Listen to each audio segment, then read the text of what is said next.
Good morning. Today we're with Karla Lems. She is a second-term legislator, and she's the Speaker Pro Tem this year. So, Karla, yesterday you had a big win, 1052 carbon, Yes. 49 votes, veto-proof if the governor decides to do that. So, tell us a little bit about it. Well, basically 1052 is a bill that we've seen in different forms for the last 2 years. Third time is the charm, I guess, so over in the House. And so it basically is saying a pipeline transporting carbon oxide cannot use eminent domain in our state.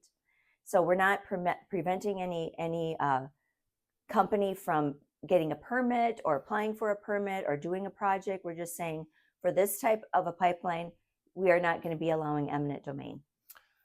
On to the Senate. Who's your sponsor in the Senate, and what's the plan over there? Okay, so our Senate sponsor is Senator Mark Lapka. He's been involved in this fight for a number of years just as a landowner, concerned about our constitutional rights. He's from McPherson County, and that's a county that's been also heavily involved with this specific legislation, if you will, for the last few years. And so he ran this last time around and he won his race. And so now he's here fighting with us as a senator. And so he will be carrying that in the Senate. We are looking at those numbers closely. I'm confident as we go in, I should say hesitantly confident. And so, you never know until those votes are called out on the floor. But we are certainly expecting a good result over there. I suspect this bill and others will be around about this issue the whole legislative session. The gallery was full yesterday. Yes. A lot of applause when it passed. So, it's on the top of the news for everybody. Yes. We have so many people that are watching this issue throughout the state. It's one of the top issues that we heard about when we were campaigning in the primary.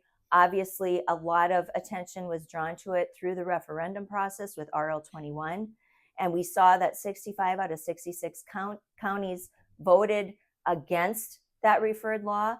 And so we really had the momentum coming into this session with the people behind us. What other issues you got this year? There's going to be, we're 9 days into the session, 10 days. What other types of things are you working on? Well, there's a lot of bills out there. I have another one that's sitting there for full disclosure for projects like this, that we have to know all of the ownership structure. I haven't released that yet, but I probably will be dropping that soon. And we also have, obviously, the big issues for the people. We have property taxes. We're going to be seeing some bills on that. I may have a bill coming with that as well. We have the prison, which is HB 1025. We have a lot of people weighing in, getting a lot of emails on that. A lot of concern about how much money is going to be spent on that when we have other needs in the state as well, with education, libraries, South Dakota Public Broadcasting, all of those things. So those are issues that are very high on the public's view, if you will. And so we are looking at all of those different things, talking about them in our caucus, and we will be weighing in, as you will see, in the next coming days and weeks.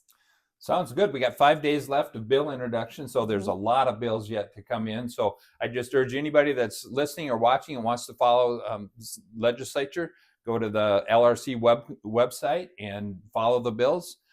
This has been Mitch Richter and Karla Lems for another South Dakota Farmers Union Minute.